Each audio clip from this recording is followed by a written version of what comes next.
Hello, Mommy! Welcome to my mini vlog. For today, ang baon ng anak ko ay fried rice at spam. Yan kasi ang request niya. At gusto rin niya ng calamansi juice. Mahilig kasi sa maasim mga anak ko. Naalala ko tuloy yung kaklase ko noong grade 1. May baon siyang malamig na orange juice. Nakikinom lang ako sa kanya. Sinishare naman niya ako.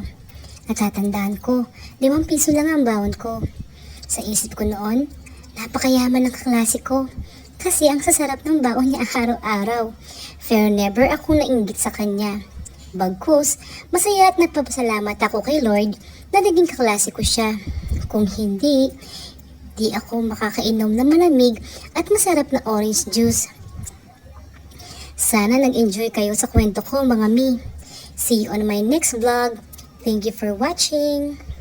God bless us all.